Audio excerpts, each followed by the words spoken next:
Bonjour, chers. Hello, dear colleagues. Eid Mubarak to all those celebrating today in Canada and all over the world. Welcome to meeting number 17 of the Standing Committee on Foreign Affairs and International Development. Pursuant to the motion adopted on January 31st, the committee is meeting on its study of the current situation in Ukraine. Voice interpretation is available through the globe icon at the bottom of your screens. And for members participating in person, please do keep in mind the Board of Internal Economy's guidelines for mask use and health protocols. Je profite de l'occasion pour rappeler.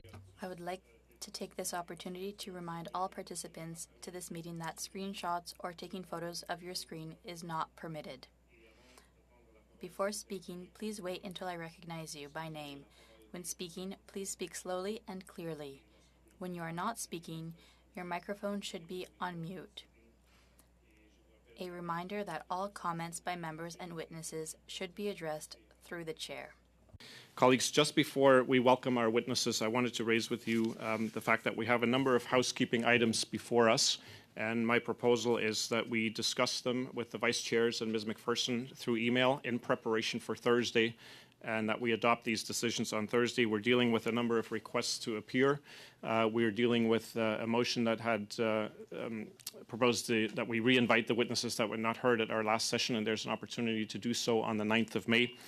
And we are dealing importantly with two proposals for committee travel that we should adopt unanimously and well before Friday, so that the opportunity exists for the committee to travel during the period of June to October. So if that's amenable with colleagues, I will work closely with your vice chairs and Ms. McPherson so that these decisions are ready for quick approval on Thursday. Et avec ça, j'aimerais souhaiter la... On that, I'd like to welcome our witnesses from the first panel with our thanks for appearing today. Representing the Department of Foreign Affairs, Trade and Development, we have with us Leslie Scanlon, Ambassador of Canada to Poland and Belarus, and Heidi Kutz, Senior Arctic Official and Director General, Arctic, Eurasian and European Affairs. From the Joint Delegation of Canada to NATO, we have with us David Angel, Ambassador and Permanent Representative to the North Atlantic Council. Welcome to our witnesses, colleagues. And Ambassador Angel, I understand that you'll be making the remarks on behalf of Global Affairs today. And with that, I will give you the floor for 5 minutes of opening remarks. Please go ahead, sir. Merci, Monsieur le Président. Thank you, Mr. Chair. Eid Mubarak to my colleagues. It's a pleasure to appear before the committee today. I will make some brief introductory comments, and my colleagues and I look forward to answering your questions.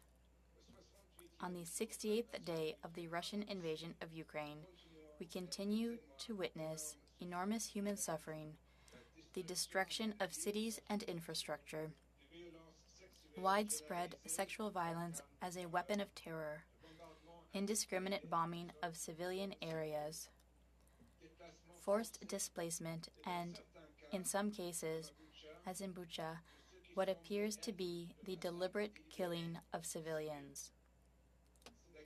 This is President Putin's war, a war he has chosen, planned, and continues to wage against a peaceful and democratic country.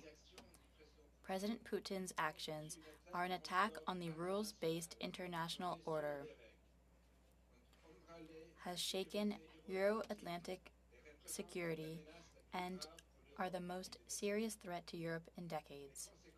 The consequences of President Putin's reckless actions go beyond Ukraine and Europe's borders. Russia is challenging the principles of state sovereignty and territorial integrity, as well as the sovereign equality of states. These principles are the foundation of our international order. The invasion has also introduced a new level of uncertainty into the global trading system at a time when the world was just beginning to emerge from the COVID-19 pandemic. The war has led directly to higher food and energy prices. As a result, food and energy security have been severely disrupted around the world. Developing countries, many of which depend on Ukraine's agricultural production, are particularly at risk. Russia's original plan for a rapid military operation to effect regime change failed. Russia overestimated the capabilities of its own armed forces and underestimated the determination and professionalism of the Ukrainian armed forces and the heroism of the Ukrainian people. Russia is now focusing on the Donbas region, where it has concentrated most of its forces. In the second phase of the war, the Ukrainian armed forces have continued to perform well, but the war of attrition is likely to be long. NATO allies and partners have responded in three critical ways. First, individual allies and partners have supported Ukraine with substantial amounts of military assistance. The solidarity of allies and partners has been remarkable. The first phase of assistance, focusing on providing Ukrainians with light weapons and Soviet-era heavy systems they could quickly integrate and deploy to the battlefield. Individual allies such as the Baltic countries, Poland, and Slovakia transferred significant amounts of their legacy Soviet systems, but the Soviet-era stocks are dwindling. Individual allies and partners are now transitioning towards providing Western heavy weaponry on which Ukrainians will have to be trained. This is a complex operation in which Canada is very much a participant. Last week's conference in Ramstein, Germany, of more than 40 allies and partners demonstrated a collective willingness to ensure that we succeed in supporting Ukraine in the exercise of its right to self-defense in the face of Russian aggression, as provided for under the United Nations Charter. Second, NATO, as a defensive alliance, has reinforced its eastern flank to ensure that the conflict does not spread to Allied territory. Allies, including Canada, deployed additional troops, and NATO activated its graduated response plans. 4 new multinational forward presence battle groups were established in Bulgaria, Hungary, Romania, and Slovakia. And as we speak, there are now more than 40,000 military personnel under direct NATO command on the eastern flank, and allies have over 100 ships and over 100 aircraft patrolling the skies and seas of Europe. At the Madrid summit in June, NATO leaders will update NATO's capstone strategic concept and will adjust NATO's longer-term force posture over the medium and long term to respond to a fundamentally changed security environment in Europe. Third, individual allies and partners and the European Union have responded with unprecedentedly robust and far-reaching sanctions, which were tightly coordinated, including through the G7. Again, solidarity amongst like-minded has been remarkable. NATO and EU countries were joined by partners such as Australia, Japan, the Republic of Korea, and Switzerland. One of the objectives of sanctions has been to degrade Russia's military capabilities by cutting access of its defense sector to Western technology. Chair, the war has led many countries to reevaluate their security environment, including Finland and Sweden, which are key partners of NATO. Application for NATO membership is a sovereign decision, and we fully respect every country's right to decide its own security arrangements, which of course applies equally to Finland and Sweden. Canada has always been a champion of NATO's open door policy and will continue to support that open door despite Russia's threats. Prime Minister Trudeau has stated that Canada would support Finland and Sweden should they choose to apply to join NATO. In the meantime, Canada continues to engage the broader international community to uphold global norms, to condemn Russia's aggression, and to maintain pressure on President Putin.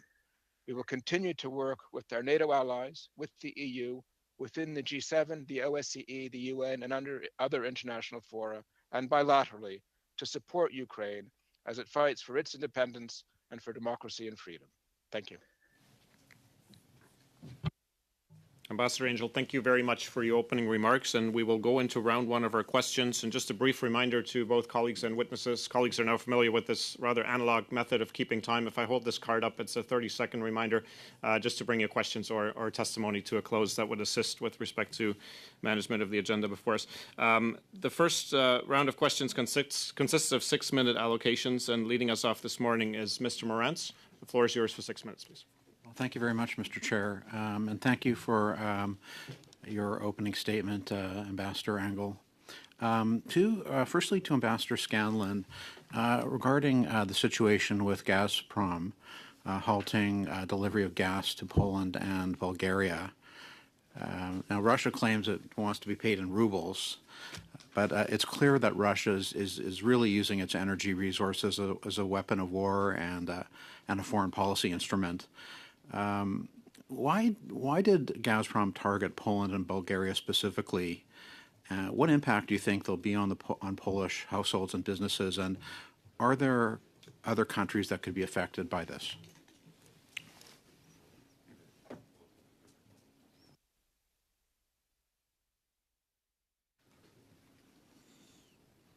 I can't. Sorry, Ambassador, we can't hear you.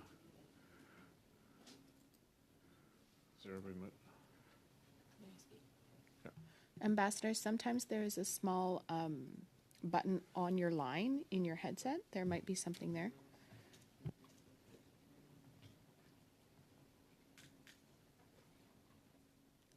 If you could just unplug and replug then.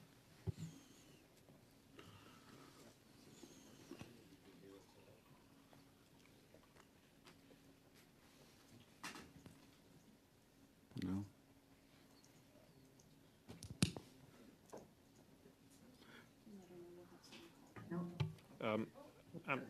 Ambassador, try it once more. If not, we'll have somebody from IT contact you. There seems to be a problem with the sound still. I'll try again. Did that work? Yep. Oh, good. Okay. Sorry. Last Wednesday, at 8 o'clock in the morning, indeed, gas supplies to Poland and Bulgaria. My apologies. I have to stop you once more. I've paused the clock. Apparently, your headset is not connected, and maybe that was the problem in the first place. I don't know if you can just do a unplug and replug. It needs to be fully connected for the interpreters. We can hear you, but not with sufficient quality for the interpretation to kick in. Let's try it one more time. How's that? Could you please look at the small microphone icon on the bottom left of your screen? Click on the arrow beside and select the proper microphone. We did this all, we set it all up and it was working, and I don't know, there are a whole bunch of options here. It's good now. Sounds good. Okay, good. Okay, back to you. I won't move. Last Wednesday, 8 o'clock in the morning, Russia did indeed cut off gas exports to Poland and Bulgaria for their refusal to pay for their gas exports in rubles. Is there more to this? Poland has been one of the more vocal nations in the EU and neighboring countries against Poland over many years, not just recently. But you asked how this will affect Poles.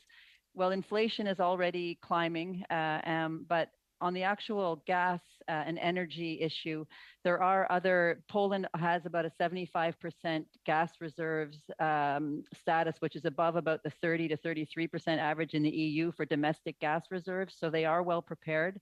They are also working, they have just opened up a pipeline coming in from Lithuania. There's a Baltic pipeline that's starting up in the fall.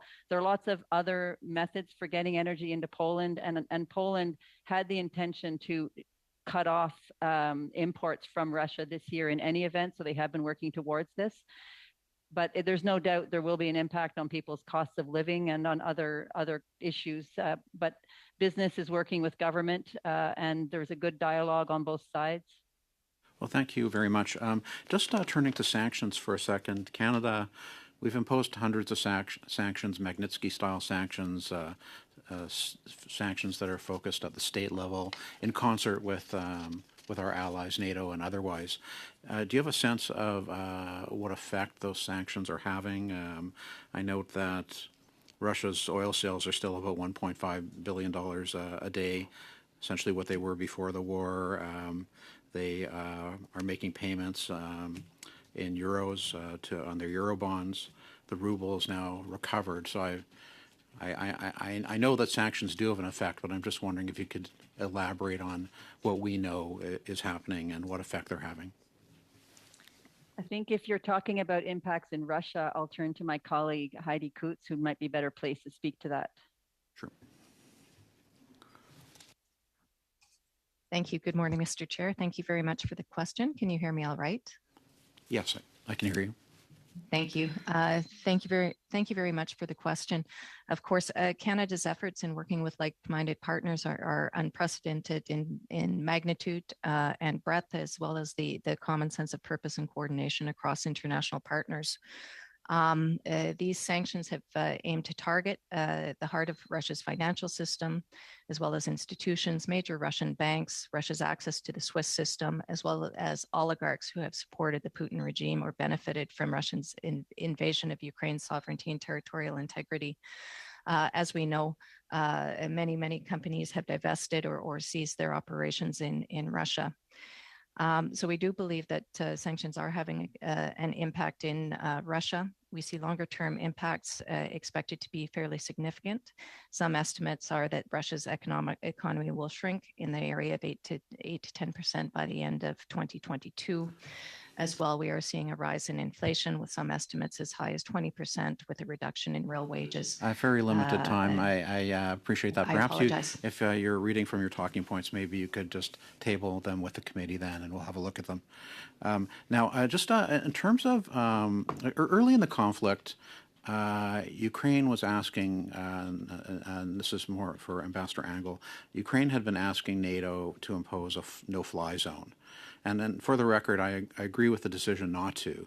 It's just my question is more, what puzzles me more is why would NATO make this position public?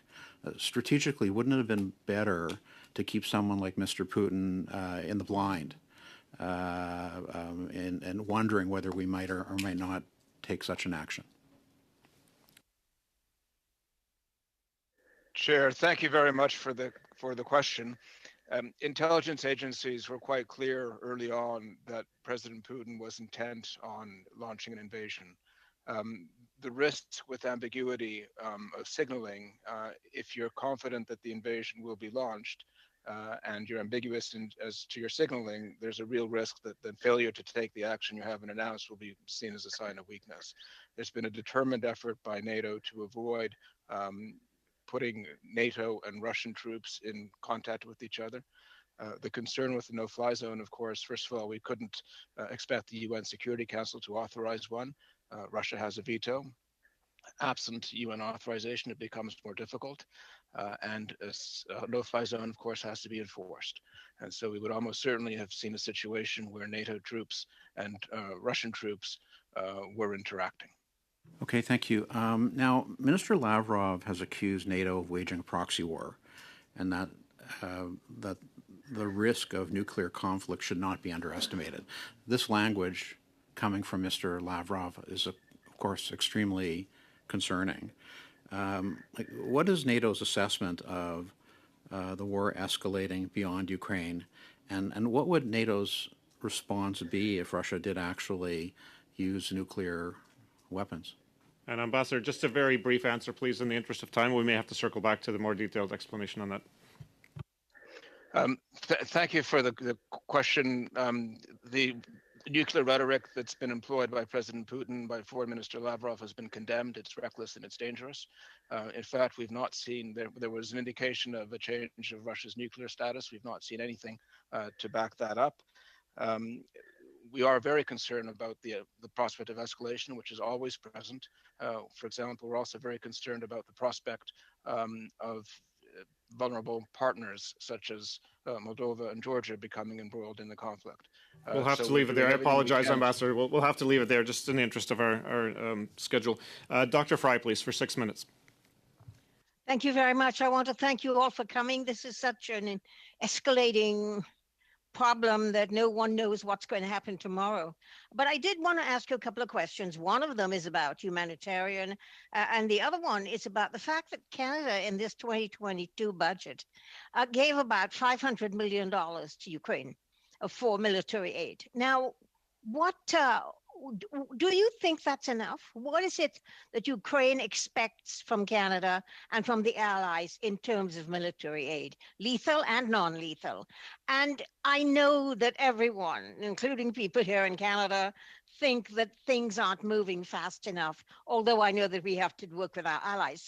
So do you feel that we are doing the things we need to do?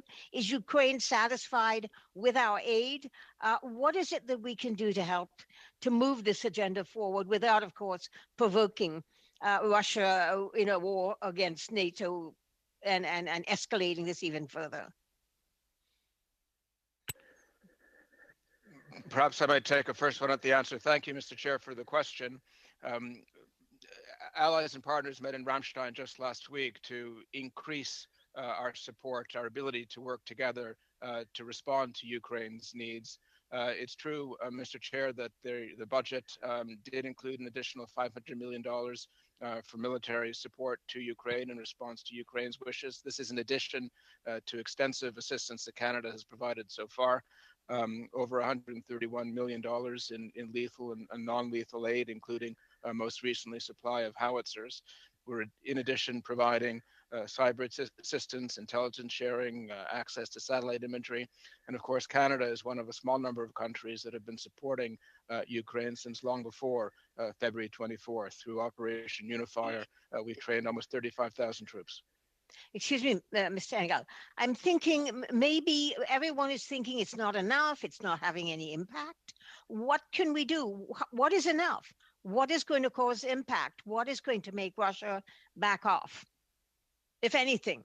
I mean, I think we have been, other than an all-out war, which Russia is threatening Sweden and Finland with nuclear missiles, etc. It's just something that we can do to help Ukraine. It is getting worse and worse. They're fighting valiantly, but it's not. They're not winning really. They're just holding ground, so to speak. What can we do? And then the second question I want to ask, and I don't know who can answer that. I'll just let anybody who thinks they can move in. You know, we know that rape has now been a sexual assault, and rape has been now a tactic of war. It's no longer an unintended consequence or a sort of a collateral damage. What is happening? Are people who are working with refugees safe? Are they also threatened? What is happening with trafficking and rape against the women and children? It's mostly women and children out there as refugees.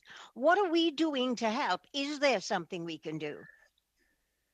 So those are the two pieces. It just seems that everyone thinks nothing that anyone is doing is working. I guess there's a sense of frustration. Mr. Chair, perhaps I might answer the first question and defer to Heidi Kootz on the second. The premise, Chair, of the Ramstein meeting was that individual allies and partners need to provide ever more sophisticated military assistance to Ukraine. This is a shift from the Soviet-era weaponry to much more modern systems. Part of the premise was recognition of the need to provide training. So the types of weapons that individual allies and partners are providing to Ukraine is becoming much more robust. and we are seeing that that weaponry is having a significant impact on the ground. We are working very closely to respond to Ukraine's specific asks. Thank you, Ms. Kutz. I'm really concerned about the impact on women and children, rape, etc. What can we do to stop it? I mean, is there even workers coming in? Are they being threatened as well with sexual violence? Thank you for the question. I'll just add to the initial question whether Canada is responsive to what Ukraine is asking for. Certainly, Ambassador Angel has outlined our military support. And then, of course, we have worked in support of Ukraine's economic resilience, providing funds through the International Monetary Fund and offer of up to $620 million in loans. And we certainly stay in contact with that. We are channeling significant humanitarian aid funds into Ukraine, as well as the broader region, which is a little bit of an answer to your broader question, $245 million in support of humanitarian effort. We continue to work with the local organizations and partners that we have always had on the ground to allow them to pivot their programming, including in important areas of support to women and children who, as you have outlined, are disproportionately affected by the conflict. Furthermore, just from the accountability dimension, of course, we are pursuing actions within the International Criminal Court and supporting the effective gathering and collection of evidence to be able to track crimes taking place. Thank you, Ms. Goods. A quick question. What are the current prospects for peace talks? I mean, I know this is almost an airy-fairy question to ask, but are there really any true prospects for peace talks? And just a very brief answer, please, in the interest of time. Maybe Mr. Angel will do it. Mr. Chair, we would like to see peace talks succeed, but we've seen no serious Russian commitment to peace talks. Thank you. Merci beaucoup, Dr. Fry. Merci. Thank you, Dr. Fry. Thank you to the witnesses. Mr. Bergeron, hello. You have the floor for 6 minutes. Thank you very much, Mr. Chair. I'm sorry for the technical issues that meant that I was late in joining the meeting. My apologies to our witnesses. Thank you to our witnesses for being here and for informing us by their comments. It's an open secret that when Canada decided to withdraw staff from the embassy before the beginning of the conflict, we had some reservations. When Canada decided to move the embassy from Kiev to Lviv, we expressed reservations. And we also expressed reservations when Canada decided to close the embassy in Lviv.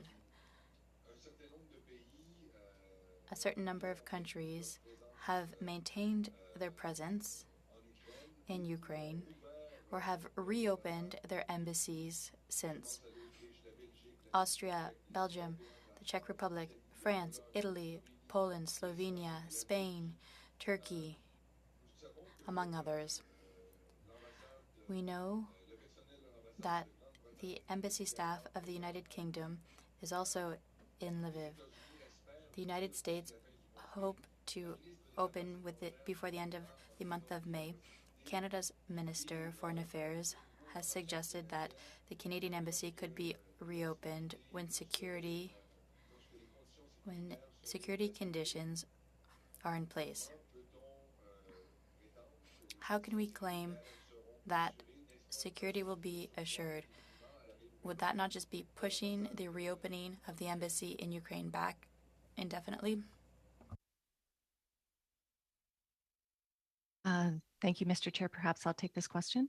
Thank you very much for the question. Of course, as the minister has indicated, Canada is working to return to Kyiv as soon as possible.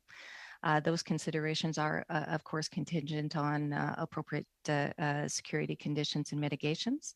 So an assessment is currently underway with a review to gradually reestablishing Canada's diplomatic presence in Kyiv as it is possible.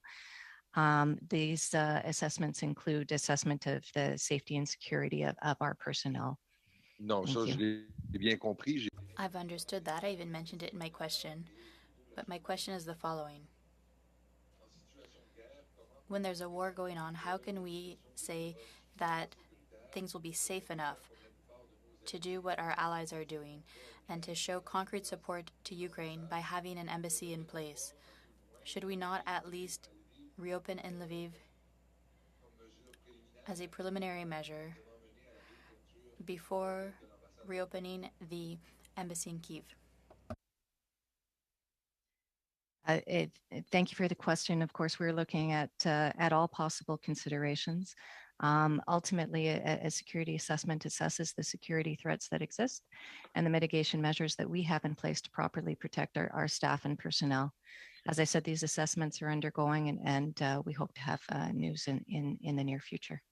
J'aimerais qu'on m'explique en quoi I'd like you to explain how Canada's security considerations are different than Austria's, the Czech Republic's, the European Union's, France, Italy, Slovenia, Spain's, Turkey's, the United Kingdom's, the United States. What are the additional requirements that we have that mean that we are not showing support to our Ukrainian ally by doing as our other allies are doing and reopening our embassies in Ukraine?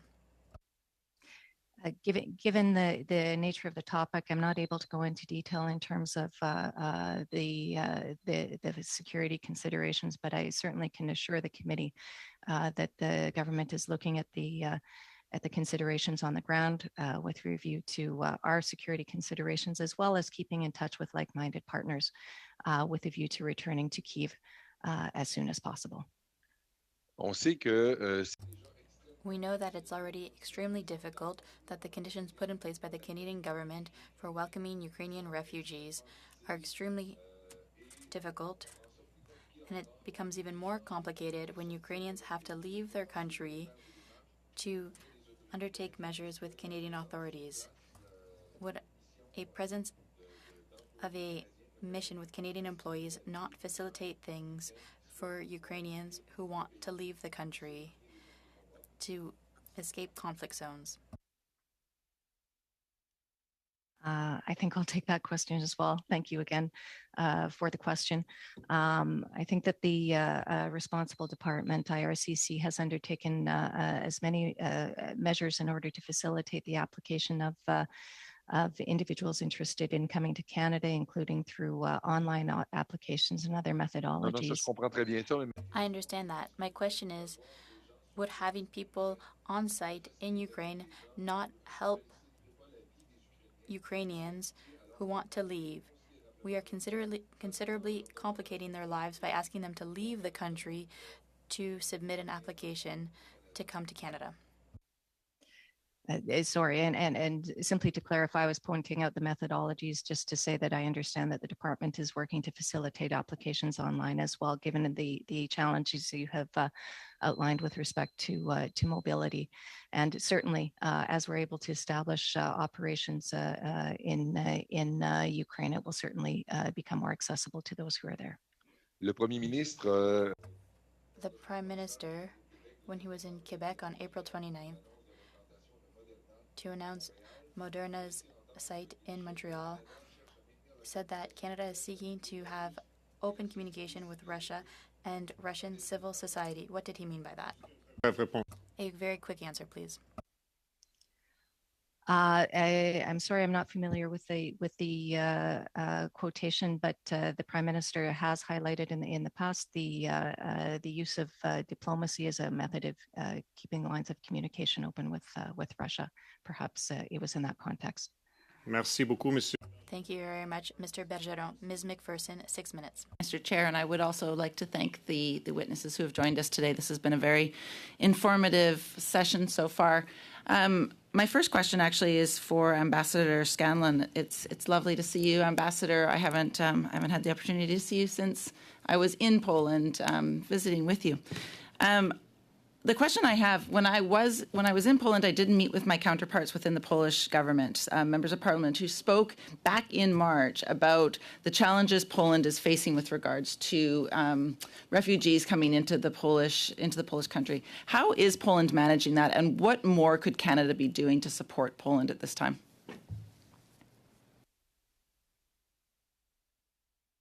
Thank you for the question. And while I can't see you, it's nice to hear your voice again. Oh, there you are. Canada is incredibly engaged, but I'll say that the bulk of Canada's support goes into multilateral, like UNHCR, IOM, et cetera. And all the multilaterals are here in force. And so Canada is very present. And when I meet with UNHCR or any of the other colleague international humanitarian organizations, we always get very good feedback on what they're doing. And Canada, as I say, is very present. But I did want to say as well that Canadians like CALSA Aid, the Sikh organization based in Toronto, I believe, or Brampton, they're here. They're the only Canadian organization at one of the big reception centers that's providing a hot meal to 7,000 refugees every day. You've got the Canadian Medical Assistance Team. They're here giving medical support on the border between Ukraine and Poland, and individuals are coming. It's the presence of individual organizations and individual Canadians is very present. But I would say on the higher level, it's really done through UN and multilateral organizations. So we don't support Poland directly, other than maybe I'll say with the CAF presence here. We have CAF members working with the Territorial Defense Force, taking care of refugees in reception centers with medical, with translation. We have a lot of Ukrainian ability in the Canadian forces. So that's a very specific support to Poland. Much. My next question actually is for Ambassador Angel. In terms of the sanctions, one of the things that I'm interested in is, first of all, it does seem like the sanctions have been rolled out over a very long period of time. So instead of having all the sanctions in place before the February 24th, the war began, or continued, I guess, they've been rolled out bit by bit by bit. I wonder if that is the best strategy and why that strategy was decided upon. And also, if you could touch on how many assets have been seized to date, what that dollar value is, if you could share any of that information with us as well. Thank you, Mr. Chair. It's certainly the case that sanctions have been ratcheted up gradually through a process of very close coordination amongst allies and partners. In part, the reason is that these are tough decisions for countries to take. And we see there's still a debate within the European Union on whether they can put in place oil and gas sanctions, for example. What was put in place in February was already close to being unprecedented. Where we're at now, we couldn't even imagine back then. So it's a very political process, country by country, of agreeing tough decisions. As one of the questions implied earlier on, these are decisions that have real impacts on populations in terms of their ability to manage inflation at home. So we believe this process of ratcheting up sanctions is not finished yet. We're watching very closely, working very closely with EU partners, encouraging further ratcheting up to include oil and gas, because that is what will really have impact in Russia.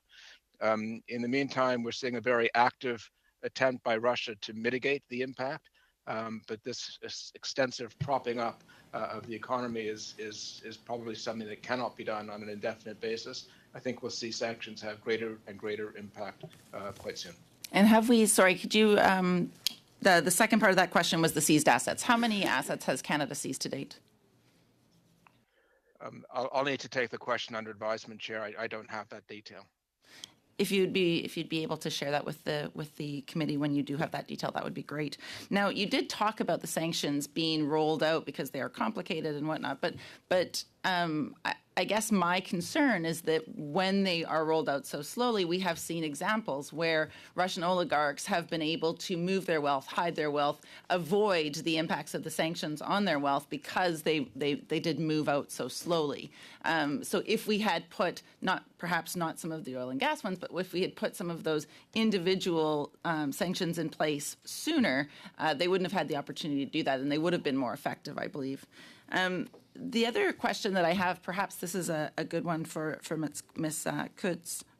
Ms. Coutts, the nuclear rhetoric that we're seeing. Of course, one of the concerns that we see coming out of this conflict is that the ratcheting up of nuclear rhetoric and the ratcheting up of nuclear war means that other countries that have nuclear weapons can see this, other rogue states can see this as an opportunity. If you have a nuclear weapon, you can blackmail the world, basically. So obviously disarmament is our key priority now. Has the Canadian government made a decision on whether or not they will be sending an observation delegation to the TPNW in Vienna in June?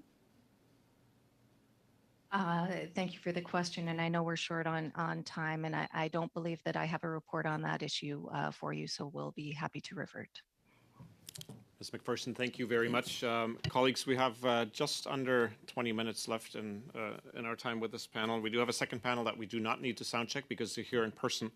If it's okay with you, I would propose for our second round 3-minute and 1.5-minute allocations. That should take us right up until noon. And with that, we will give the floor to Mr. Chung, please, for 3 minutes to start us off. Thank you, Mr. Chair. The European Commission has called on Canada to increase deliveries of liquefied natural gas to Europe.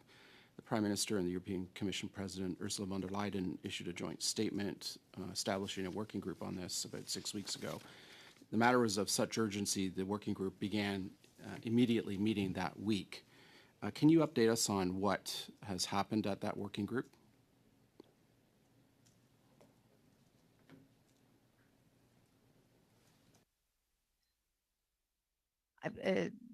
I'm afraid I'm unable to give you the details of an update on that, but we'll be happy to. Try and during the same time period, 6 weeks ago, Minister Wilkinson in Paris at the International Energy Agency's meeting announced that Canada would contribute an additional 300,000, produce an additional 300,000 barrels of oil and gas a day by year end in order to come to Europe's assistance to displace Russian oil and gas. We know that at the NATO summit, energy was discussed as a vital matter of security and defense for Europe and North America. Is Canada proposing to produce any more natural gas for Europe, making any further proposals for the upcoming NATO summit in Spain at the end of June?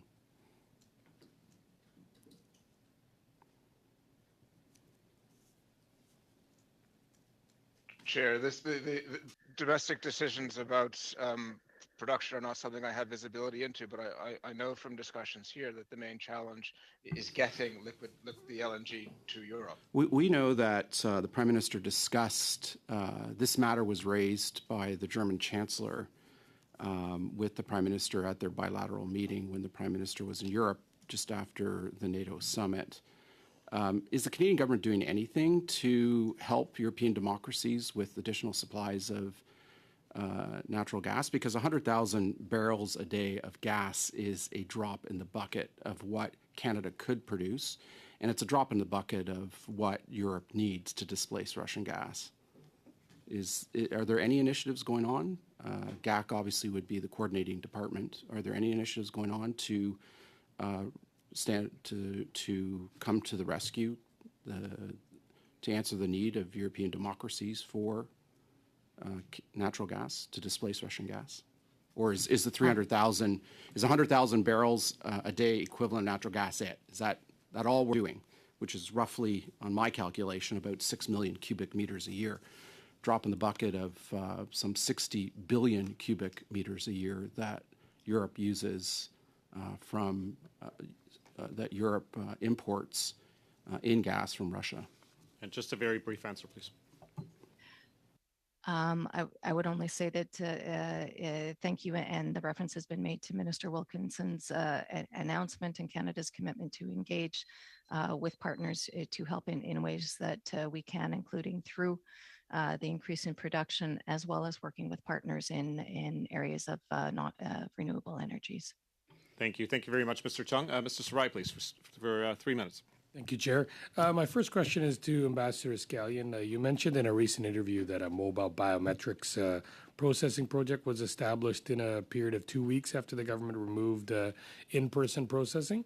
You mentioned it could be used as a pilot project. How has this project served Ukrainian refugees? How could this mobile processing project serve other vulnerable populations or serve as a guide for future crisis? Thank you for the question. To get specifics on that, you might get a better answer from IRCC. But here in Poland, the embassy, what I was referring to, I believe in the interview, was the rapid ramp up at the embassy here in Warsaw. We haven't had a visa program for Poles going to Canada since 2008. So we were very quick, I feel. IRCC responded incredibly fast, and we had support. Right now, for example, we have 29 temporary duty staff here from IRCC from across Canada and other missions in the region, helping with exactly getting the Ukrainians who are applying for visas to go to Canada. And there are, if you're in one of 6 countries in the region, you can get your visa very quickly. If you're outside of those 6 countries, it takes a bit longer, but everything is flowing as quickly as it possibly can. But I'm not sure what to say about the use in other circumstances. I'm sorry. I can take note of your question though, and I can reach out to IRCC to get more information on that. Thank you. That'd be appreciated. I also want to know, can you share with the committee your insights on the role of disinformation and how it's played in Russia's attack on Ukraine?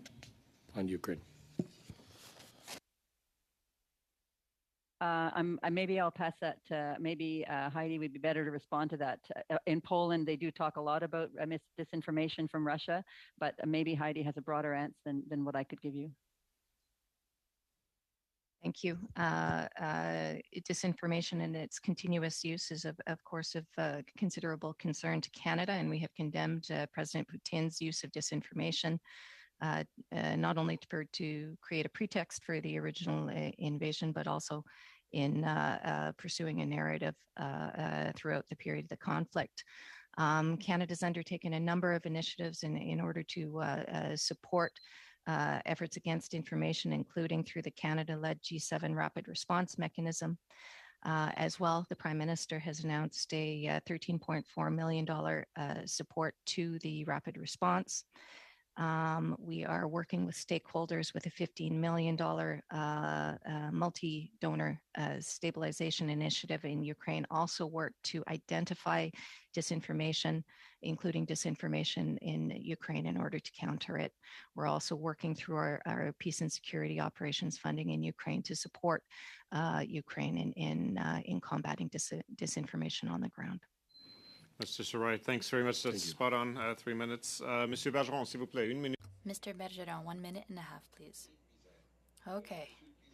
Mr. Chair, I'd like to ask my question to Ambassador Angel. I'd like to follow up on the question asked by my colleague, our conservative colleague, Mr. Morans.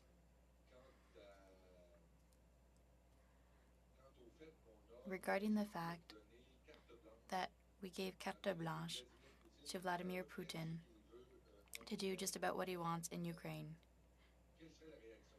what would be NATO's reaction if Russia were to use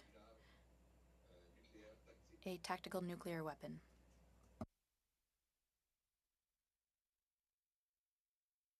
Merci, Monsieur.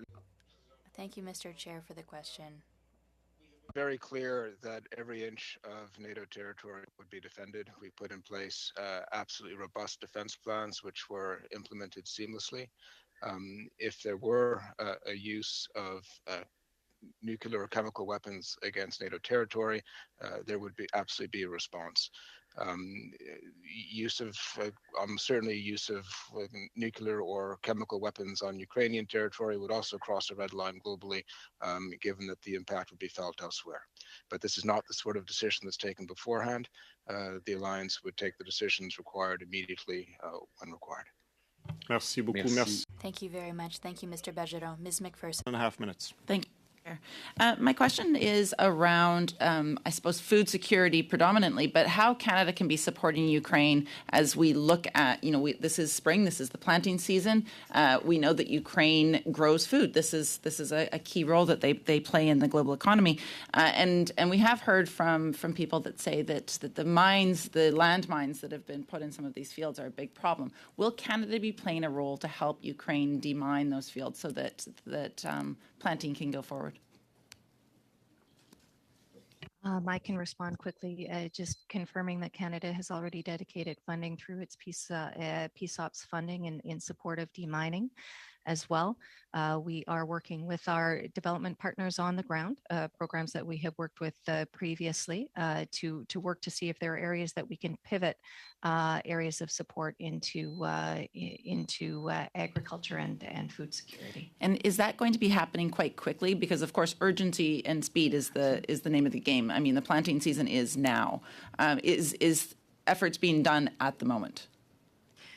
We are we have been and are definitely in direct contact with some of our programs on the ground with respect to the immediate ability to strengthen food security. Yes. Thank you. That's fine. Ms. McPherson, thank you very much. Mr. Morantz, please, for 3 minutes. Thank you, Mr. Chair. To Ms. Cutts on the Arctic Council. So the Arctic Council has basically condemned Russia's invasion and announced that they're temporarily pausing participation in all meetings of the Council pending consideration of the quote-unquote necessary modalities that can allow us to continue the Council's important work. I'm wondering first if any of those modalities have been employed. Is there any work going on whatsoever? Thank you for the question. I can certainly confirm that discussions have been regular and ongoing with respect to the pause of the Arctic Council, including not only amongst the states involved, but also with Canadian stakeholders, permanent participants represented to the Council, in order to try and effectively map out modalities that will allow the Council to proceed, notwithstanding the impossibility of cooperating with Russia at this point. And in terms of Russia's military posture vis-a-vis the Arctic, since its invasion of Ukraine, do we have any information that it's changed in any way? Have they become more aggressive in their posture, or is it unknown? I would say that would probably be a question better posed to the Department of National Defense. Okay, and in terms of Russia's membership, I mean, clearly these rest of the countries have said Russia shouldn't be part of this anymore. What steps could be taken to keep Russia out or limit its membership in the Arctic Council? And also, it's the chair. Sorry, as you correctly point out, one of the contributing factors right now is that Russia currently chairs the Arctic Council between 2021 and 2023. The membership of the Arctic Council is on the basis of geography, and therefore all Arctic states are members. Again, the statement that the Canada made together with Denmark, Finland, Iceland, Norway, Sweden, and the United States was specifically in protest of Russia's actions that run contrary to the principles of the Council, and hence the reason to go into the pause.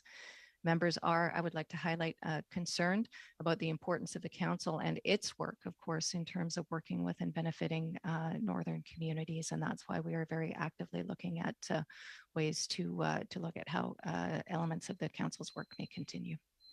Mr. Morantz, thank you. Thank you very much. And our final intervention with this panel this morning is Mr. Isasi for 3 minutes. Please go ahead. Thank you, Mr. Chair, and allow me to thank all the witnesses for today's session. It's been incredibly informative. Now, if I could start with Ambassador Angel, I was wondering if you could possibly provide us with more information on the NATO response force. Of course, this is the first time this has been activated. Over 3,000 Canadian members have been contributed to this. Could you tell us how it has been progressing from your perspective? Thank you, Mr. Chair, for the question. NATO's taken a whole series of actions to strengthen our eastern flank. One of them is the deployment of the first stages of the NATO response force, to which, Chair, as has correctly been said, we've offered 3,400 troops. We've also made available troops immediately to strengthen the enhanced forward presence battle group that we lead in in Latvia. We've increased our support in terms of air policing. We've increased our support in terms of naval presence. The 5 graduated response plans were implemented for the first time extremely effectively, and the transfer of troops to SACEUR's command has happened extremely effectively. So there's been enormous work done to strengthen the NATO collective presence on its eastern flank. Thank you. Now, if I could turn to Ambassador Scanlon. Ambassador, you indicated that there were 6 countries, I assume it would be the neighboring countries, from which Ukrainians can apply on an expedited basis to come to Canada. Could you tell us what 6 countries those are for the benefit of people who may be listening in on today's session? I'm rushing to look in my notes to find them. I may have to send that to you in writing. It includes Austria. It's related to where we have processing centers, I believe, but Romania, Poland. If you don't mind, I'll send it just so I'm not going to name something. I'm going to be shuffling through papers to get them to you, but I can send it to you very quickly. Now, as I'm sure you will agree, there is a pressing need to help as many Ukrainians as possible. From your perspective, do you have adequate resources, or would you like to see more resources in Poland? I will say we can see by the pressure on the system, we're not at capacity. We have appointments that are outstanding. We have people who are not turning up because they're deciding to stay in Poland. I think that we have what we need on the ground here. We'll be shifting our full operation out of the embassy to the, that is to say on visa processing. We'll be shifting it to the big center that was set up called the CBOC. Anyway, it's a big visa processing center, but the demand is not what it was. And so we are today able to meet the demand that there is. Thank you. Thank you very much, Mr. Assassi, and colleagues. On our collective behalf, I'd like to thank the team of witnesses from Global Affairs who was with us this morning. Merci beaucoup de votre comparution. Thank you very much for appearing, for your testimony, and especially for your service to Canada. Connect, and we will invite our panel for the second hour to come forward and to take their seats. We'll suspend briefly. Merci.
Colleagues, we will resume. It's a great pleasure to have with us for our second panel, Yulia Kovaliv, Ambassador Designate of Ukraine to Canada, and also Andriy Bukvich, Chargé d'Affaires.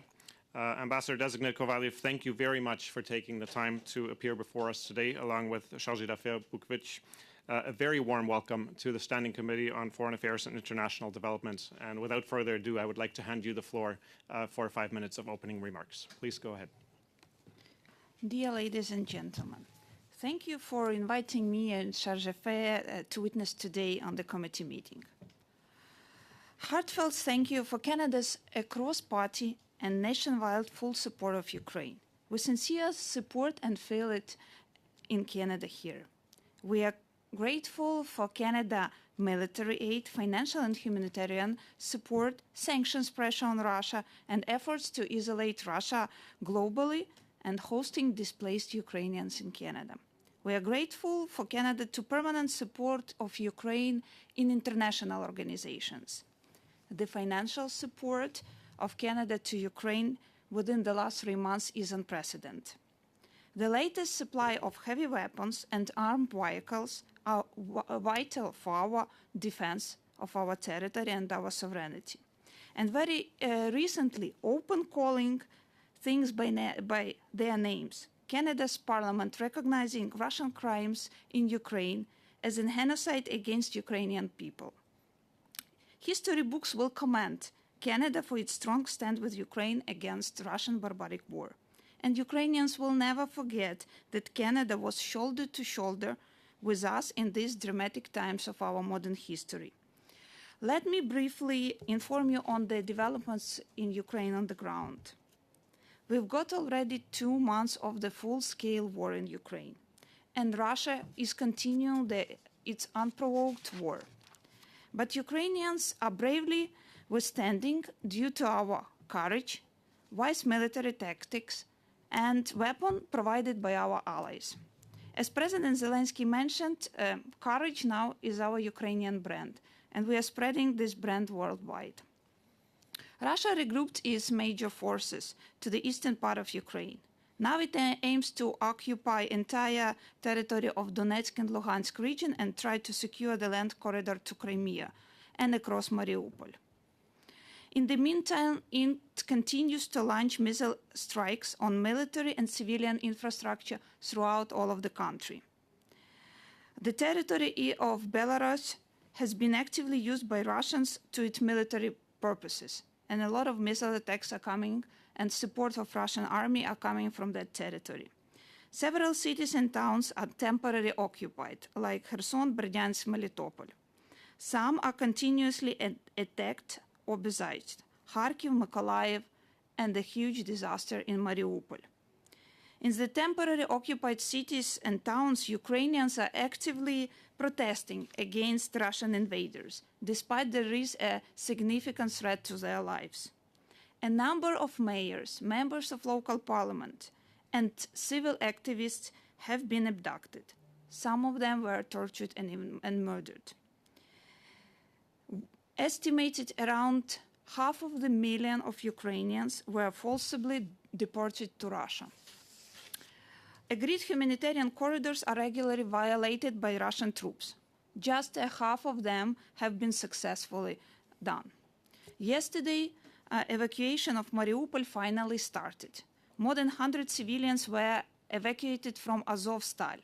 It is a big Mariupol steel mill controlled by Russian forces that is a shelter to civilians in Mariupol. Just imagine, Mariupol is 400,000 population city, and 95% of the city has been totally destroyed. 13 million of Ukrainians fled their homes. Around 5.4 million of them left the country to find a safer place. And Russian soldiers proved themselves to be shameless looters. Occupiers are now stealing million worth grain storage from Kherson region and try to transport it to occupied Crimea. That's a shocking reminder for all of us of a gloomy Stalin's practice of 1930s. Extensive environmental damage is also present, as water supply and sewage systems and communication are also being targeted. According to latest UNICEF, it's already led to 1.4 million of people without access to clean water, and another 4.6 million of people with only limited access to water. This is in the middle of the Europe in the 21st century. In addition to the crime of aggression, Russia is progressively extending the list of its war crimes under numerous international conventions. To name but a few: deliberate attacks against civilian objects, willful killing of civilians, using prohibited weapons, sexual violence, including to children, torture, forcible deportation. Russian troops still occupy Zaporizhzhia nuclear power plant. This is the biggest nuclear power plant in Europe. Russian cruise missiles have been recorded flying at a low altitude over Zaporizhia and 2 other nuclear power plants. Russia is permanently neglecting international law and rule-based order. On Friday, Russian missiles hit a residential building in Kyiv, Ukraine's capital, just 2 kilometers from the location where UN Secretary General Antonio Guterres, while visiting Kyiv, Bucha and Irpin, had a meeting with President Zelensky. Thus, UN Security Council permanent member explicitly demonstrates to UN Secretary General its attitude to UN, international law, and rule-based order.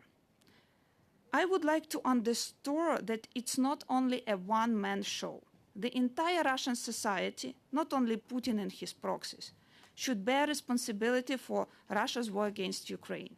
Just imagine, 74% of Russians support this war. Ukrainian economy, due to the full-scale Russian invasion, will shrink this year at least for 35%, according to IMF. But further active war could increase this up to 50%. Monthly budget deficit is $5 billion a month, not including military expenditures. In such a challenging time, macro-financial situation in Ukraine continues to serve its in such a challenging time, Ukraine continues to serve its sovereign debt timely and in full, and national banking system is fully operational.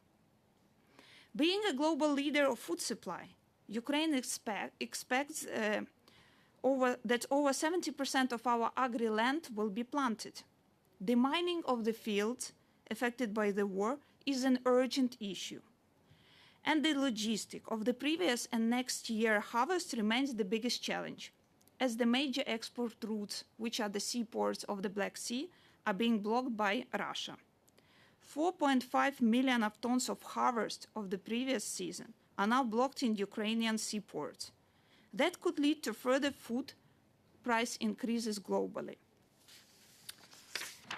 And let me reiterate that in this hard, tragic situation in Ukraine, we are very grateful to Canada's comprehensive and indeed robust backing.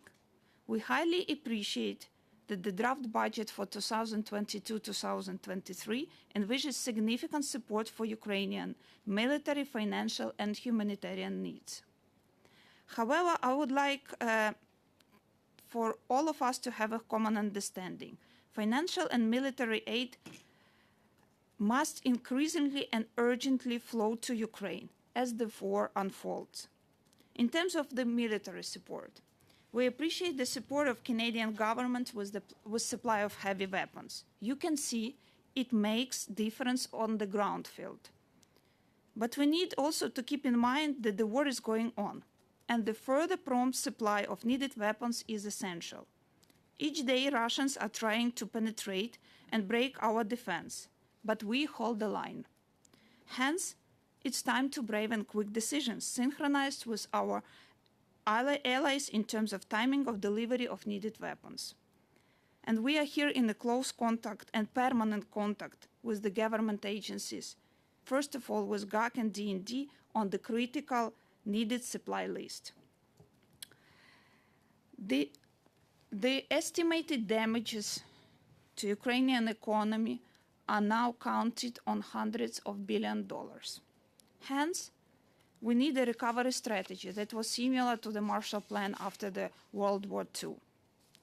Russia's property and assets frozen and sites abroad have to become a major part of this rebuilding plan.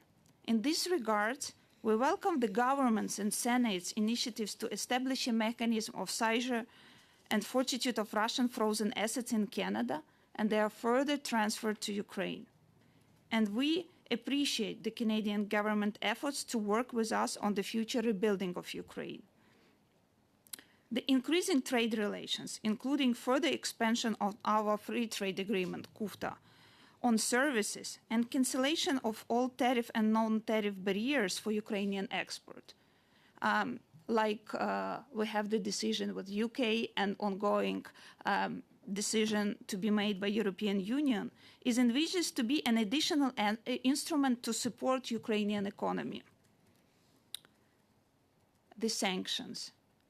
You can imagine that with the 2 months of the war and significant losses of Ukrainian economy, Russia received 62 billion euros for its oil and gas supply, mainly to Europe. So the full ban of oil and gas supply of Russia is essential to not to allow Russia to finance this bloody war. And we do believe that Canada can help EU to support its energy security, both in facilitation the transition to renewable sources of energy and in urgent shortage of hydrocarbon supply. We also ask Canada to strictly force and monitor the implementation of the sanctions and to work with the allies to eliminate existing loopholes that can provide the chance for Russia and Russian oligarchs to evade the sanctions. And we do hope that Canada will follow the other partners and substantially decrease Russian diplomatic presence in Canada. We rely also on Canadian leadership, and we're grateful for that, in isolating Russia worldwide from a lot of international organizations, including G20, ICAO, and putting Russia on a FATF blacklist. That is also an important diplomatic tool, and we appreciate Canada's leadership in role in that. On humanitarian support, we also are closely working with the government of Canada, and we appreciate the funding that was committed and partly disbursed to humanitarian support. It would be very helpful to establish quick and flexible tool of disbursement of the funding for humanitarian needs. The needs of humanitarian support is quite broad, starting from essential food, medicine, to temporary housing units, bomb suits for demining, movable bridges, etc. We also call that all the funding or goods supplied should go directly to Ukraine, because there are still the cities, especially those under which being circulated by Russian forces and which have been recently deliberated, where still people feel the shortage of food. That is one of the crucial points. In the first days of Russian invasion, we also witnessed that well-developed international humanitarian channels were not so quick enough to respond to the crisis of such a big scale and magnitude. We look forward to and also appreciate the work that Canada is supporting Ukraine and supporting Ukrainian law enforcement agencies to bring Russian war crimes to justice. The Russians, a few days ago, killed a young mother, tapped her living child to her body, and attached a mine between them. When unwinding, the mine detonated. To have a feeling and sense of ongoing situation on the ground, we also invite you to visit Ukraine and show a solidarity with Ukrainian government and Ukrainian people in the most darkest times of our modern history. Thank you, ladies and gentlemen. Glory to Ukraine. Ambassador Designate, thank you very much for your opening comments. There's a lot of information, a lot of questions will come from members. Just a very brief point of housekeeping. Your conversations with members of the committee are very carefully timed. I will announce ahead of time each time the allocation of time. When you're 30 seconds away, either from the end of testimony or the end of questioning, I will try to signal with this yellow card just to make sure that everybody has a chance to get their questions in. We will go into round one. These are 6-minute allocations.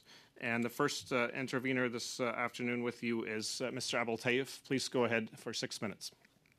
Good morning, Ambassador Designate, and welcome to committee. And I would like you to know that Canadians of all political stripes are with Ukraine, with Ukrainian people in this unprecedented time and in this tough situation. My question to you, throughout the last few months, since the situation began and the war began in Ukraine, with a number, almost a quarter of Ukrainians had to flee the country to seek refuge, and with economic decline, with all the, the disastrous situation that Ukraine is going through, there was a number of help and support in all different kinds that Canada and allies have been able to provide to Ukraine and Ukrainians. Can you name the most significant tool or the most significant effort that we have provided in order to help Ukraine and Ukrainians in this time?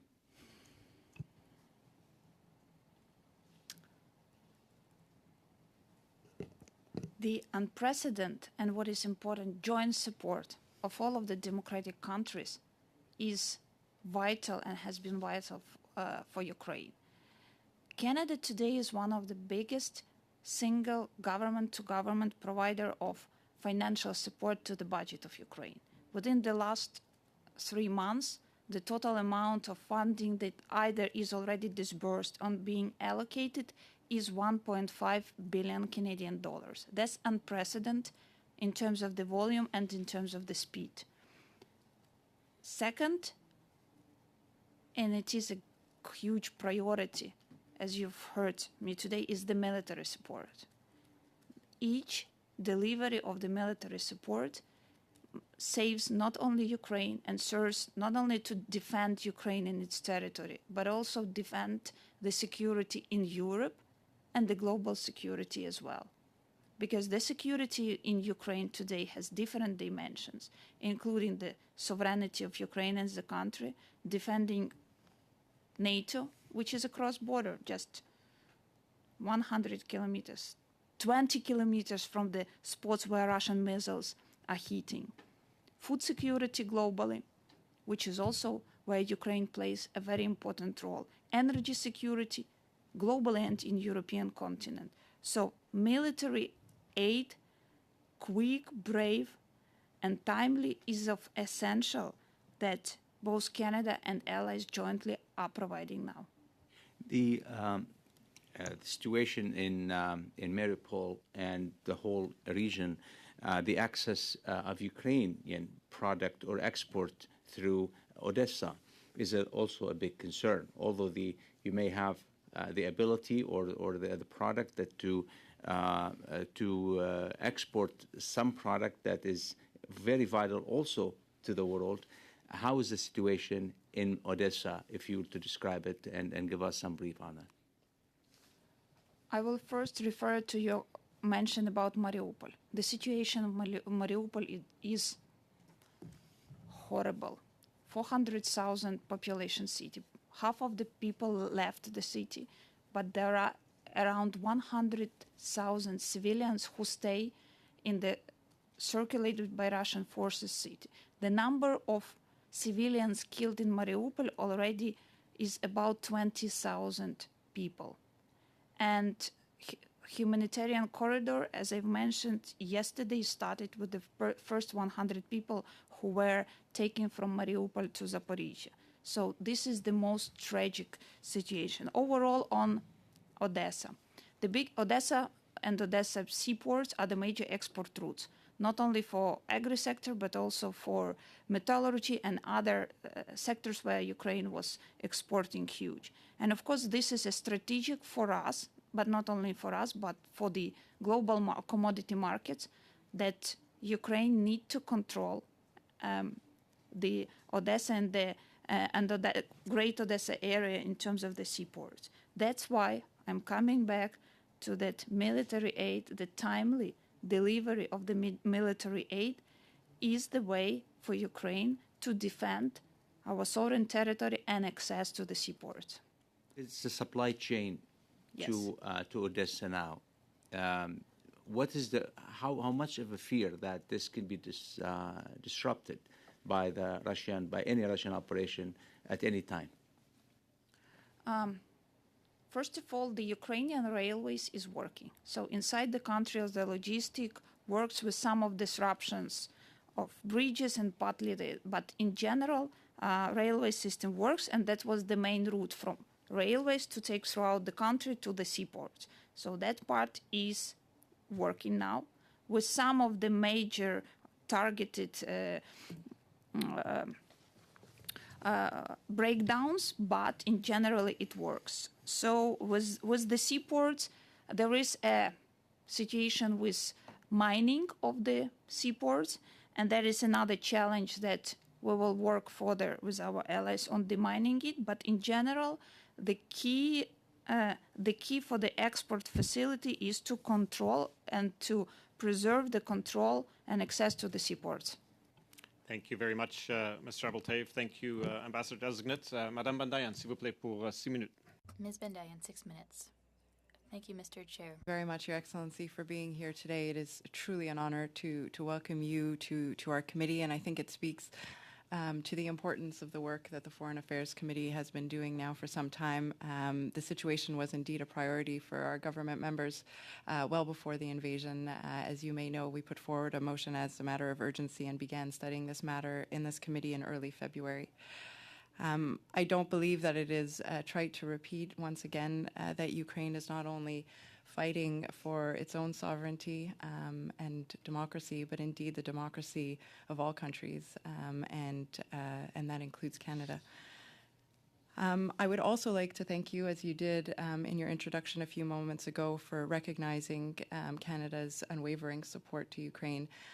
You mentioned in particular our economic support, but also the shipments of lethal and non-lethal weapons, and I think that's also important to highlight, as well as the recent announcement for the provision of howitzers and additional ammunition, and the $500 million that was included in our government's budget, which will also go, to your point just now, for the provision of weapons. And I do hope, given your call to action to us today, that that budget will pass very quickly. Je crois aussi, par contre, que c'est important. I also think it's important to highlight the work being done here in Canada on the ground, throughout the country, including in my writing. For example, and I'd like to highlight Israel with the hotel in Montreal, the Royal Terrace, which has opened the doors of the hotel to Ukrainians at no cost to help new arrivals from Ukraine. I would also like to recognize Catherine Smolinek from my community, who is the president of the Ukrainian National Federation in Montreal. And just yesterday, this weekend, Your Excellency, she welcomed Ukrainians seeking safety in our country. And on this topic of civilians trying to reach safety through humanitarian corridors, I would like for you to comment on the situation at the moment. It is my understanding that Russia is repeatedly bombing and attacking the safety of our humanitarian corridors in Ukraine. How would you describe the current situation of these humanitarian corridors, speaking in particular, as you just did, of the situation that is absolutely devastating in Mariupol? Thank you for your question, and I will start that just before this meeting, I was in Montreal. I just came back 15 minutes ago before the meeting, and we feel and saw how much across Canada, in Montreal, in Toronto, and in all of the cities, towns, everywhere the Canadians support Ukrainians who are coming here. In terms of the humanitarian corridors, so as I mentioned, around 50% of all scheduled humanitarian corridors have not taken place because Russians are violating the agreed humanitarian corridors. In cities like Mariupol and others which have been circulated, there is limited access for possibility to deliver essentials, which is food, healthcare, and water. For those cities that have been liberated, there is already a quickly established on the ground network of supplying these humanitarian needs. The quickest and the most working now way of delivering humanitarian needs is through Ukrainian Railways. This is a state-owned company which is now delivering all the humanitarian aid free of charge for everybody, whether it is the international organization or there is a civil society or volunteers who would like to deliver this support. There are already also established humanitarian hubs in our neighboring countries like Poland, like Slovakia, Slovenia, and others, where all the humanitarian support that is coming either from European countries, from Canada, from US, from all over the world, this is the points where this humanitarian support is delivered and then timely and quickly can be delivered throughout all of the country. So the big difference and what we are now trying to work also with international humanitarian organizations, that in the contrary to other humanitarian crises, Ukraine already has its own resources, speed and courage to deliver humanitarian support within the country. So mainly there is already an established network of delivering this support. The only need for us is the physical supply of this list of humanitarian support. We are working closely with GAC on all of the requests that Ukrainian government is asking our partners in order to find the way of how we can deliver this humanitarian support to Ukraine. We also appreciate Canadian companies, private sector. Thank you, Your Excellency. In the short time that I have, I would like to come back to the topic of returning the Canadian Embassy to Ukraine. And I would like to quote the Minister of Foreign Affairs, who said before the Senate that it is clearly the goal of the Government of Canada to reopen its embassy in Ukraine. We are looking at different scenarios right now. My objective is to do so in the coming days, coming weeks. We just need to make sure that there is a secure environment for staff. I would like to get your comment on how important it is for Ukraine. And Excellency, just a very brief answer, please, in the interest of time. Yes, it is important. Thank you. Merci beaucoup, Madame Van Duyen. Thank you very much, Ms. Bandayan. Mr. Bergeron, 6 minutes. I'll continue, Mr. Chair, following up on the question from Ms. Bandayan.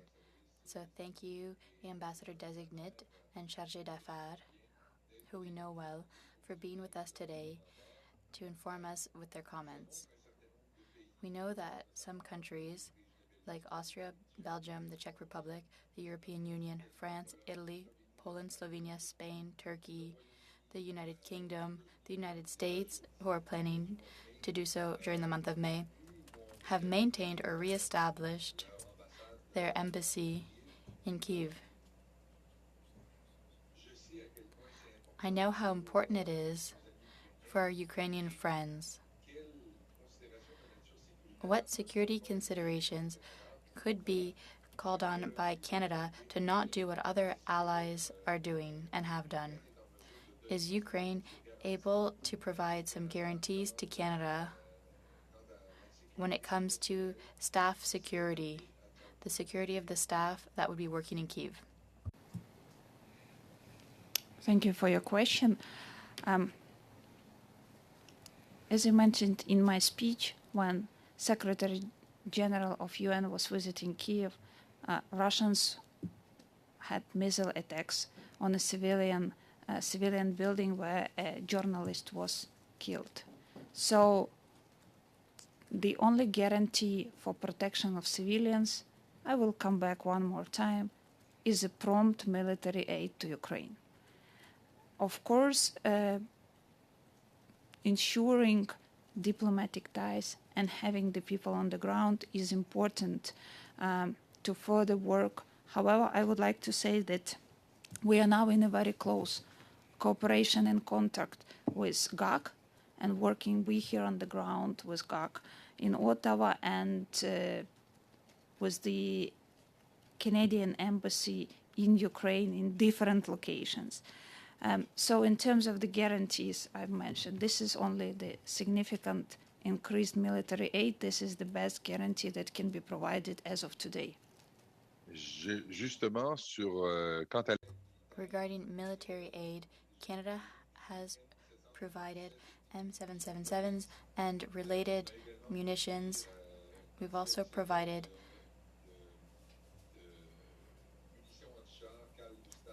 Carl Gustav equipment as well. Without getting into details, what is expected from Canada in the short term? Thank you. So, as you've seen, this support makes a big difference on the ground, and what is important that Ukraine is already using NATO standard ammunition. That makes Ukrainian forces more successful on the ground. In terms of for the military support, we are in close cooperation and working on a permanent basis to meet the needs. These needs are now being coordinated with all of the allies, and that is now a matter only on timing of the deliveries and a coordination which is happening on a 24/7 basis. I would call it like this. Merci infiniment. Thank you so much. At the House of Commons, when we received 6 Ukrainian colleagues, they pointed out that 300 Russian banks, while only 7 of them have been subject to sanctions to date and are excluded from the SWIFT international system. That means there are many loopholes for Russian oligarchs and companies that want to continue to operate via other Russian banks. Do you think it is necessary to extend sanctions to all or many Russian banks, institutions, and others to exclude them from the international SWIFT system? Yes. Disconnect all Russian banks from SWIFT is another way of getting Russia limit or zero access to all the financial markets and foreign currencies. So we are in close contact with GAC on the sanction list, and as you see, each week or even more often, the sanction list is being increased. This is also coordinated with our other allies and partners. And yes, increasing the list of Russian banks which are disconnected with from the SWIFT is crucially important.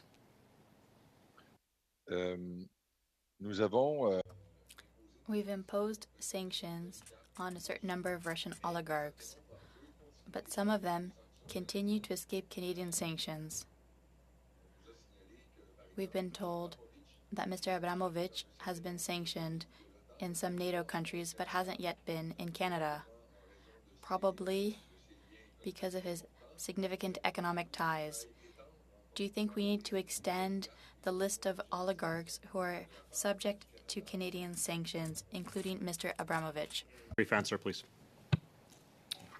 As I've mentioned, we are closely working with GAC on the list of personal and legal entity list of sanctions, and this list is enlarging from each week to each week. Thank you. Thank you so much. Ms. McPherson, please, for 6 minutes. Thank you, Mr. Chair. And I would like to thank both of you for being here today. This has been very informative, and thank you for the work that you're doing. I think that the entire global community is seeing what is happening in Ukraine. We see the Ukrainian people as heroes. We see what they are doing. We see how they are fighting for their sovereignty. And as my colleague, Mr. Abusev, has said, we stand with the people of Ukraine, certainly. I'd like to follow with some questions following my colleague, Monsieur Bergeron, regarding the sanctions. You know, having a robust list of sanctions is very, very important, of course. And I would suggest that perhaps it could have been implemented and rolled out quicker than it has been, but there is a number of people on the sanctions. It is quite comprehensive. But my worry is that those sanctions are not being enforced, that they are not robustly being defended. So we have not been able to get any information about any assets seized by the Canadian government through the sanctions. I'm just wondering if you could talk about how we could make sure that the sanctions are more robustly defended, more robustly enforced, so that those assets that should be used to help rebuild Ukraine are available. Thank you. So as of sanctions, most of the sanctions are imposed in terms of the assets which are being freezed or forbidden from a specific list of activities that could be done with the sanctions. As for seizure of these assets, the draft law that had been presented by the government of Canada to the Parliament is the instrument that is establishing this instrument of seizure of freezed sanctioned assets. So we do believe that this asset should be the biggest portion of the future rebuilding fund of Ukraine. So by supporting this legislation, this is the practical instrument that will allow to seize Russian assets in Canada and also make an example for other countries to follow. Mm. Yeah, and I'm worried that some of those assets have already been hidden and moved before the sanctions were put in place. We have heard reports of that. The other piece that I wanted to ask you about a little bit is the crimes against humanity, the war crimes, the crimes of genocide against the Ukrainian people by the Russian Federation, and Canada's support for the International Criminal Court.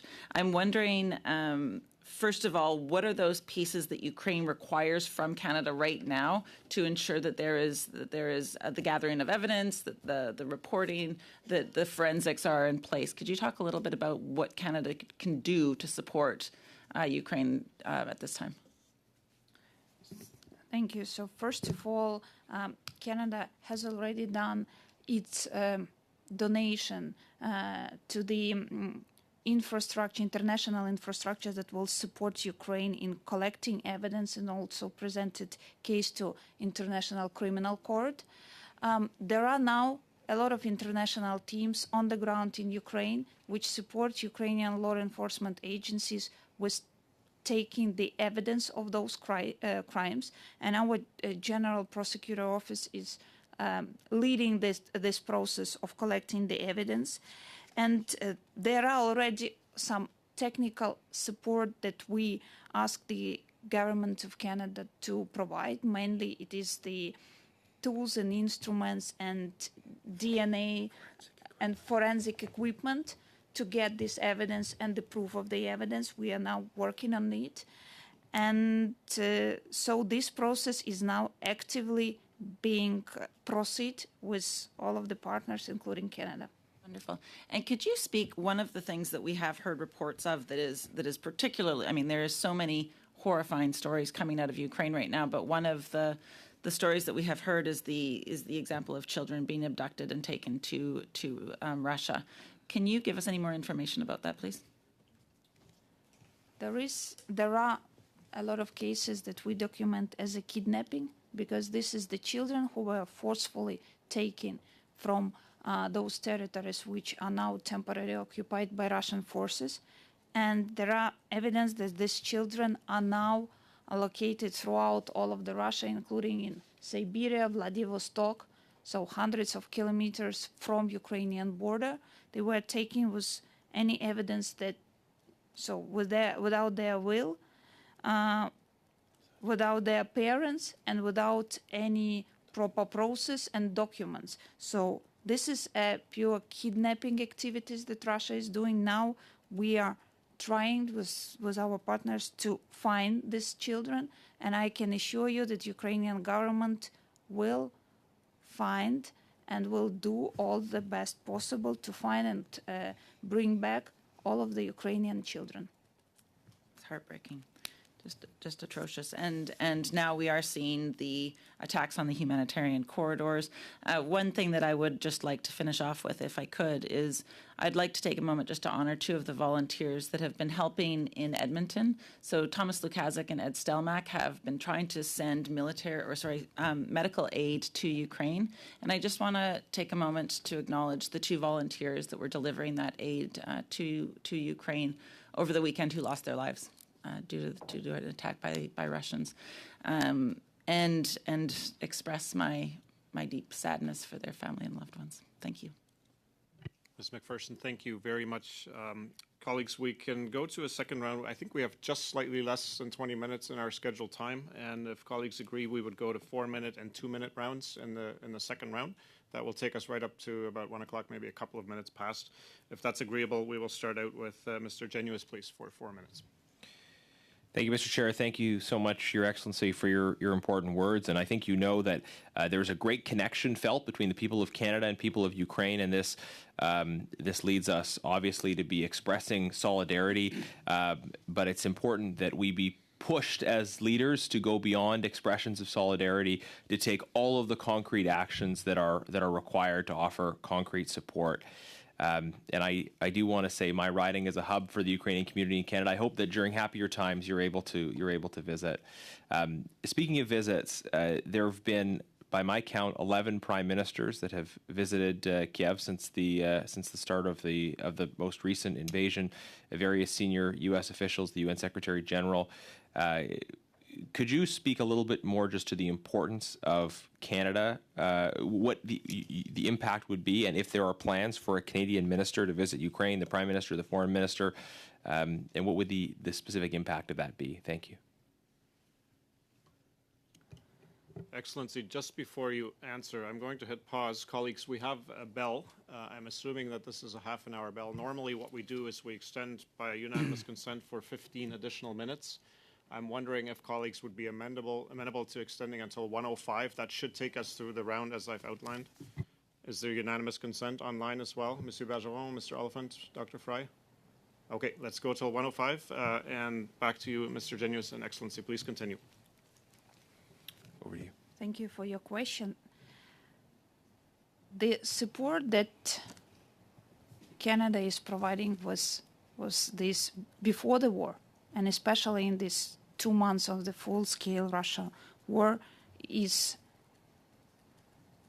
unprecedented, and also on the different level. And I've talked to many mayors of the cities, many members of the parliament, members of the Senate. It is everywhere on the streets, and we appreciate this joint support of Canada's variety of communities who all stand for Ukraine.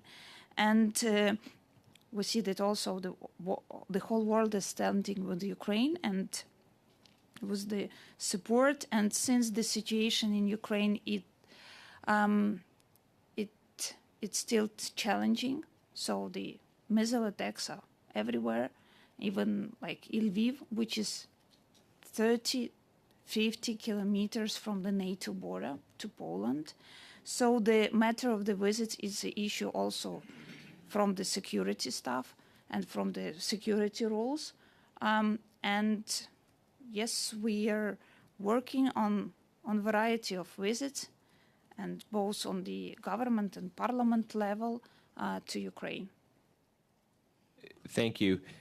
I thought your comment was interesting that you made a point of saying that this is not a one-man show on the Russian side, and you cited opinion polls. Of course, it's difficult to know how much stock to put in those opinion polls. We are seeing, I think, some evidence of meaningful fissures within the Russian regime, and maybe some strategically relevant levels of disobedience. So I would appreciate your reflections on those fissures, on what you're seeing on the ground in terms of possible disobedience within the Russian army and desertion and the impacts of that.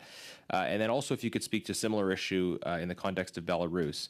Are we seeing increasing levels of resistance from the Belarusian people towards what is effectively the occupation of their country and the use of it by the Russian armies? And what is your level of coordination with the pro-democracy movement in Belarus and in Russia? So, as I mentioned, the latest polls in Russia shows the significant support, like 74% of support of this war, and it is on all the levels throughout the country. And this is what the Russian regime and total lack of democratic procedures, which have been established in Russia since the last 15 years. So in comparison of Ukraine, which is a democratic country with free elections, free press, and active civil society, Russia does not have these instruments, and it is one of the things that afforded Putin to provide such kind of the war. But Excellency, with apologies, let's leave it there just in the interest because we have very tightly timed allocations for this final round. Thank you very much, and you're free to explore your answer in a response to a subsequent question. Thank you, Mr. Genuis. Maybe, Mr. Shell, just note you can submit answers in writing as well, so if there's any additional information to any question, you can submit it in writing to the committee. Thank you. Absolutely. Mr. Oliphant, please, for 4 minutes. Thank you, Mr. Chair. And thank you, Ambassador Designate, Your Excellency. I think two things I want to begin with. We are attempting always to make Canada's support for Ukraine a non-partisan issue. We think it is critical that, and I know there are always going to be barbs from the opposition, but the more that we do as Canadians and all of us to support Ukraine, the better we as Canada will be and the better Ukraine will be. Second thing, I think we could also unanimously agree that we should push the government quickly to get you accredited because your leadership is needed in Canada as well as in Ukraine. So we'll do our part and get you going. Very good to have you in Canada. You used the word very early, barbaric, and I think that I would say Canadians have been shocked. This is the 21st century. And yet the war being waged by Russia against Ukraine is nothing like it should be in the 21st century. It shouldn't be happening, of course, but it feels like an ancient war where civilians are targeted, infrastructure is targeted, and there is an aggression that we have not seen, I've not seen in my lifetime. And so Canada will continue to stand in solidarity. As we do that, and I build on what Ms. McPherson talked about at the International Criminal Court, there's also the International Court of Justice. And Canada very quickly supported Ukraine at the International Court of Justice. These are just the first two activities. Can you say a little bit about that early intervention by Ukraine to go to the ICJ? So, in terms of the old war crimes and going to ICJ, we are now collecting all the evidence. There is already a big group of experts, including the international recognized lawyers, activists of human rights, and this group is now working closely with all of the law enforcement agencies and international partners for making a case. And this is now in progress, and as the case will be presented, this will be a horrific documented evidence for the war crimes. I think the worst one in the current century. On that, I think if Canada, we're not unique in this, but if we have one particular focus, it's regarding women and girls. We have a strong concern with a feminist foreign policy, as well as gender-based violence and those things. And the stories, the horrible stories of women being subjected to rape, to sexual violence, and to horrendous activities is something that Canada is very concerned about. Is there anything you think Canada should be doing right now with respect to attempting to find a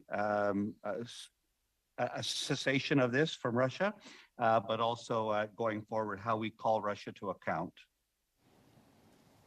You're right. The horrific war crimes include the sexual war crimes. The horror is that the children are victims of these sexual crimes, which are done on the eyes of their parents.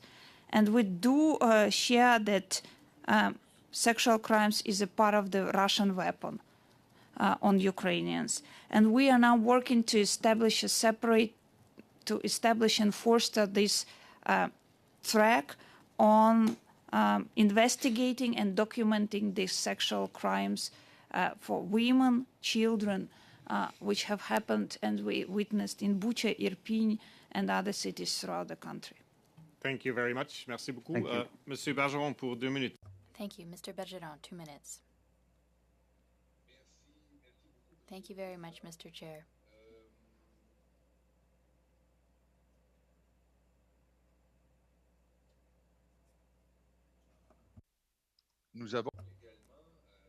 We also have a list of oligarchs that was provided by the Chief of Staff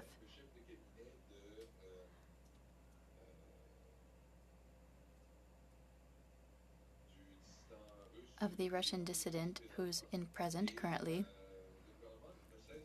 And the government says that it's looking at this list that was sent to us and that it is considering extending sanctions to those individuals as well. You say you're in contact with Global Affairs Canada regarding the list of companies and individuals who are sanctioned. Earlier, we talked about Russian banks. Do you have indications, do you have information regarding that list and its expansion so that there could be more pressure on the Russian economy? So let me say that the sanctions is important to be timely, wide, and not much announced in order to avoid the people who will be sanctioned in terms of getting their assets out of the country. Second thing, we already in Ukraine made it public, the list of companies and people who are under the sanctions in different jurisdictions. That is already public. You can see the big significant list of companies and people, and you can watch which country have already sanctioned them and which not. If it's interesting, we can share this big database, public sanctions, with the members of the parliament for you to follow. Thank you very much, Excellency. Merci beaucoup, Monsieur Bergeron. Thank you, Mr. Bergeron. Ms. McPherson. Thank you, Mr. Chair. That would be very interesting if you wouldn't mind sharing that with the committee. I think I just wanted to end by asking a few questions about humanitarian aid and how Canada can support Ukraine with humanitarian aid. One of the areas that I think sometimes we fall down is the recognition of long-term, dependable, predictable aid. And we know, the reports are that Ukraine has suffered approximately $600 billion worth of infrastructure damage.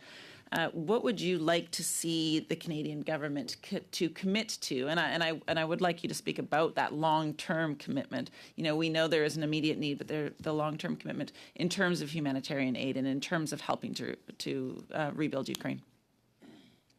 We are now, thank you for the question, and it's also important. We are now working on the big rebuilding plan. The key concept of this plan was today presented in Ukrainian parliament with the main pillars of that. And we are now working on a more deep understanding the needs. Unfortunately, as the war unfolds, the damages are caused by Russian war is increasing each day, but there are a few of the significant things. First, we are working now and also appreciate the leadership of Canadian government in supporting the creation of joint united allies support to that fund. The second thing is the seizure of Russian assets, not only in Canada but globally. And here we will appreciate the adoption of the law and the instrument that will allow Russia to pay their bill.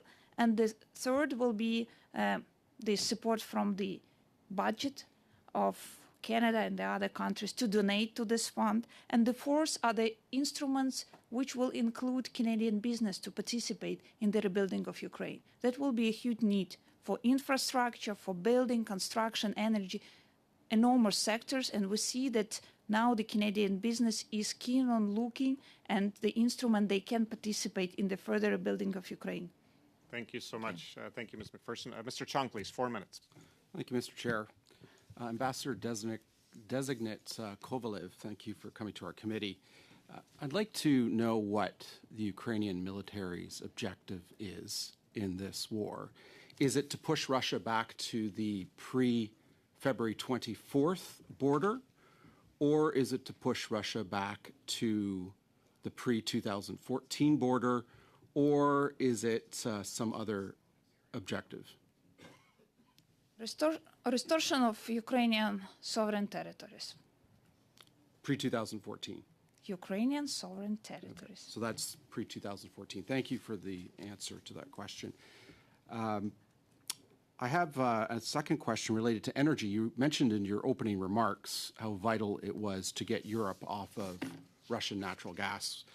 According to Reuters, every day since the beginning of this year, European democracies have transferred anywhere from 200 to 800 million euros a day to Russia for the payment of natural gas. This is up to over a billion Canadian dollars a day to fund the Russian war machine. How important is it to Ukraine that countries like Canada step up to the plate, the fifth largest natural gas producer in the world, to displace Russian gas in Western Europe? Since 2014, Ukraine made our efforts, and we are not relying on supply of Russian gas. It was very painful, but we succeeded in this. And it's very painful now in European Union. And we as Ukraine support the efforts that will help European countries who still rely significantly on Russian oil and gas to cut those ties and to cut the flow of money for oil and gas to Russia, because this money is mostly financing the military and the war in Ukraine. So this support, and I mentioned there are two ways, both the support of renewable and also support with the fossil fuels of the European countries who suffer most. That is crucial for the joint energy security of the European continent. And does the Ukrainian government consider this a high priority? Ukrainian government advocates for total ban for oil and gas supply of Russian oil and gas supply to Europe. That's essential for us to avoid feeding more and more Russian economy. As you know, the Canadian government allocated $500 million in the most recent budget for military equipment for Ukraine.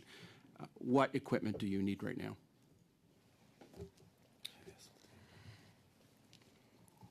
We need heavy weapons. The list of the weapons is quite wide. Some of them is already shipped and delivered to Ukraine. Some of them is the progress. And we work 24/7 with GAC and D&D to make it happen quicker, more extensive, and that answer the demands of Ukraine, which is actually being articulated on a weekly basis since the situation in Ukraine changes, since the demands are changes, and also since there is already established coordination between our allies. You know, about 40 countries that made a decision to coordinate the efforts to Ukraine on the Thank you. Ramstal. Ambassador, just quickly, I'll just finish by saying we appreciate your invitation for this committee to travel to Ukraine. We are actively considering it. We believe it important that we show solidarity with the people of Ukraine through the legislative to legislative branches of our system, and so we appreciate that invitation. Thank you very much. Mr. Chong, thank you very much. And our final intervention this afternoon goes to Madame Bandayan. Madame Bandayan, pour 4 minutes, s'il vous plaît. 4 minutes, please, Ms. Bandayan. Merci beaucoup. Thank you very much, Mr. Chair. As my colleague, Mr. Oliphant, was saying, this is not a partisan issue for us. I think we all want to be present in Ukraine. Ms. Ambassador, could you tell us a little bit more about the importance of having not only humanitarian aid, but also military aid? Very concretely, do you need more weapons in Ukraine now? And what is the response of the international community at this time? You say you expect a number of deliveries. Yes, we need military aid now and even for yesterday. And we do expect that the next few weeks will be very important in terms of defending our territory. So we urge for the military support within the next weeks, days and weeks. Merci. Et que Thank you. And what can we do as the international community to assist women and victims of sexual violence? Is there something specifically that Canada can do to assist women, Ambassador? There are two things which are important. One thing is documenting and bringing Russia to justice for all of these war crimes. The second thing is the support programs for that women who were victims of the sexual crimes. And the Ukrainian government is now in process of developing such programs, and we will share with the parliament members and also with the government the ideas that we are working on and the proposal to join the efforts to work together. And the third thing important is also to be vocal globally on sexual crimes being a part of the war crimes and being one of the instruments of the Russian war. That is also important that the world knows it and the world stands with Ukraine against Russia on it. est-ce que vous pouvez Could you explain developments at the United Nations and at other international organizations? We know the position of Ukraine, of course, but do you see an opportunity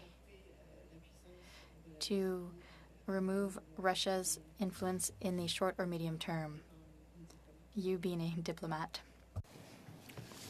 We are working on that with the support and leadership on Canada was helping us to expel Russia from the international organizations with a variety of branch of them. and that Ambassador Ray has been playing a leading role at the United Nations. Is that the case? Yes. Thank you very much, Your Excellency, and thank you once again for your appearance today at our Foreign Affairs Committee. Merci beaucoup, Madame. Thank you very much, Ms. Bandayan. On behalf, a very warm thank you to our witnesses for this panel, Ambassador-designate Kovalev and Chargé d'Affaires Bukvich. Thank you very much for your testimony. We look forward to working with you. And colleagues, with that, we stand adjourned until our next session.